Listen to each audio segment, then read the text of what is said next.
নমস্কার বন্ধুরা, আমি তনুশ্রী। বন্ধুরা, এখন মশার উপদ্রব এতটাই বেড়ে গেছে যে সবাই যেন অতিষ্ঠ হয়ে উঠেছে। তাই আজকে আমি ঘরোয়া পদ্ধতিতে মশা তাড়ানোর 100% কার্যকরী উপায় আপনাদের সাথে শেয়ার করব। বন্ধুরা, আপনারা হয়তো মশা তাড়ানোর জন্য বাজারের কয়েল, লিকুইড তেল ব্যবহার করেন, কিন্তু এগুলি আমাদের স্বাস্থ্যের খুবই ক্ষতি করে। তাই বন্ধুরা, আজকে আমি মশা তাড়ানোর জন্য বাড়িতেই নিমপাতা দিয়ে এত সুন্দর লিকুইড তেল বানিয়ে দেখাবো যে আজকের পর আপনাদের বাড়িতে আর একটি মশাও থাকবে না। আশা করি আপনাদের খুবই উপকারে আসবে। তাই বন্ধুরা, স্কিপ না করে পুরো ভিডিওটা দেখার অনুরোধ রইল। বন্ধুরা, আমি প্রথমেই বলেছিলাম আজকে আমি নিম পাতা দিয়ে মশা তাড়ানোর দারুণ একটা উপায় আপনাদের সাথে শেয়ার করব। এই জন্য আমি নিম পাতা নিয়েছি, তবে এখানে আমি শুকনো নিম পাতা নিয়েছি। আপনারা কাঁচা নিম পাতাও নিতে পারেন, দুটোর কাজই একই হবে। নিম পাতাগুলোকে আমি খসিয়ে নিচ্ছি একটা প্লেটের মধ্যে। নিম পাতা আমাদের বাড়ির আশেপাশেই পাওয়া যায়। বন্ধুরা, আমরা সবাই জানি নিম পাতা আমাদের সবার স্বাস্থ্যের পক্ষে খুবই উপকারী, সাথে সাথে মশা তাড়ানোর ক্ষেত্রেও খুবই কার্যকরী। তাই আজকে আমি নিম পাতা দিয়ে ঘরোয়া উপায় আপনাদের সাথে শেয়ার করছি। এতে আমাদের স্বাস্থ্যের কোনো ক্ষতি হবে না। এই নিম পাতাগুলিতেই আমার হয়ে যাবে, বাদবাকি নিম পাতা আমার দরকার নেই। এগুলোকে আমি গুঁড়িয়ে নিচ্ছি। এগুলি শুকনো নিম পাতা, তাই জন্য হাতে করে গুঁড়ানো হয়ে যাচ্ছে। যদি আপনারা কাঁচা নিম পাতা নেন তাহলে কাঁচিয়ে করে ছোট ছোট টুকরো করে নেবেন। বন্ধুরা, নিম পাতাগুলো গুঁড়ানো হয়ে গেছে, এর থেকে বেশি গুঁড়ানোর দরকার নেই, এরকম হলেই চলবে। এরপর মশা তাড়ানোর জন্য যেটা লাগবে সেটা হলো রসুন। আমি এখানে 2 কোয়া রসুন নিয়ে নিয়েছি।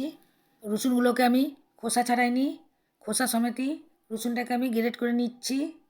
দুটো রসুন কোয়াকেই আমি গ্রেট করে নিয়েছি। বন্ধুরা, এবার একটা জায়গা নিয়েছি, জায়গার মধ্যে আমি নিম পাতা দিয়ে দিচ্ছি। এখানে আমি 2 চামচ নিম পাতা দিচ্ছি, বাদবাকি আমার নিম পাতা লাগবে না। আর যে রসুনটা গ্রেট করে রেখেছিলাম সেটা এখানে দিয়ে দিচ্ছি। আর এখানে দিয়ে দিচ্ছি সর্ষের তেল। বন্ধুরা, এখানে আমার 50 গ্রামও সর্ষের তেল লাগেনি, এখানে আমার 20 থেকে 25 গ্রাম সর্ষের তেল নিয়েছি। মশা তাড়ানোর জন্য এই 3টি উপকরণই লাগবে। এবার গ্যাসটা আমি জ্বালিয়ে দিচ্ছি, দিয়ে জায়গাটা গ্যাসের মধ্যে বসিয়ে দিচ্ছি। এবার এটাকে ফুটিয়ে নেব, ততক্ষণ ফোটাবো যতক্ষণ না পর্যন্ত রসুন আর নিম পাতার রসটা তেলের মধ্যে চলে যায়। তবে বেশি সময় লাগবে না, 1 মিনিট ফোটালেই হয়ে যাবে। বন্ধুরা, এখন তেলের মধ্যে প্রচুর বুদবুদ হচ্ছে। যখন এই বুদবুদটা একেবারে কমে যাবে তখন জানবেন এটা ভাজা হয়ে গেছে। বন্ধুরা, একটা লিকুইড তেলের দাম 80-85 টাকা হয়, কিন্তু আমি খুব সামান্য তেল, রসুন আর নিম পাতা দিয়েই আজকে লিকুইড তেলটা বানিয়ে দিলাম। তাহলে বন্ধুরা, বুঝতেই পাচ্ছেন আমি কত কম খরচে আজকের লিকুইড তেলটা আপনাদের সাথে শেয়ার করছি।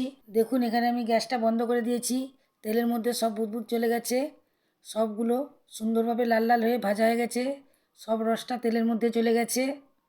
তেলটা আমার রেডি হয়ে গেছে। এবার আমি ছাঁকনির সাহায্যে ছেঁকে নিচ্ছি। এখন আমি চামচের সাহায্যে চেপে চেপে সব তেলটা বের করে নেব। এরপর এটাকে আমি ঠান্ডা করতে দেবো। বন্ধুরা, তেলটা আমার ঠান্ডা হয়ে গেছে। এবার নিয়েছি আমি কর্পূর, যে কর্পূর আমরা পুজোয় ব্যবহার করি সেই কর্পূরই আমি এখানে নিয়েছি। কর্পূরটা আপনারা নাও দিতে পারেন, শুধুমাত্র তেলটা যখন পুড়বে একটা সুগন্ধ ঘরের মধ্যে ছড়িয়ে পড়বে, তাই জন্যেই আমি এখানে কর্পূরটা ব্যবহার করেছি। এছাড়া কর্পূর আমাদের পজিটিভ এনার্জি দেয়, নেগেটিভ এনার্জি দূর করে, চাইলে আপনারা কর্পূরটা ব্যবহার করতে পারেন। বন্ধুরা, আমার পাওয়ারফুল লিকুইড তেল তৈরি হয়ে গেছে, যেটা বাজারের কেনা তেলের থেকে অনেক বেশি দামি এবং স্বাস্থ্যের পক্ষে খুবই উপকারী। বন্ধুরা, আমার কাছে মশা তাড়ানোর জন্য বহুদিনের পুরাতন একটা খালি লিকুইড তেলের বোতল ছিল, এটাতেই আপনাদেরকে দেখাবো।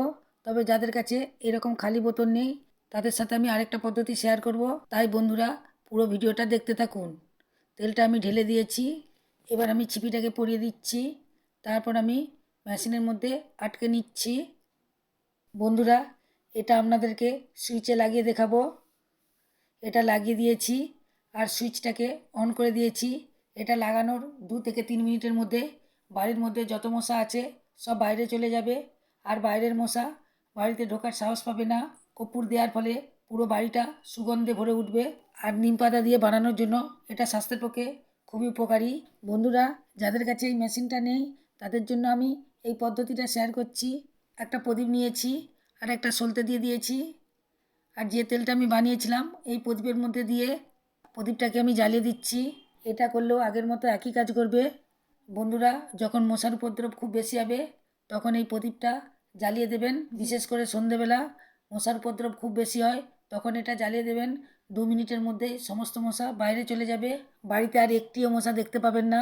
মশা তাড়ানোর ঘরোয়া পদ্ধতিটি যদি আপনাদেরকে ভালো লেগে থাকে তাহলে লাইক দিয়ে দেবেন, আমার চ্যানেলকে সাবস্ক্রাইব করবেন এবং বন্ধুদের মধ্যে প্রচুর শেয়ার করবেন।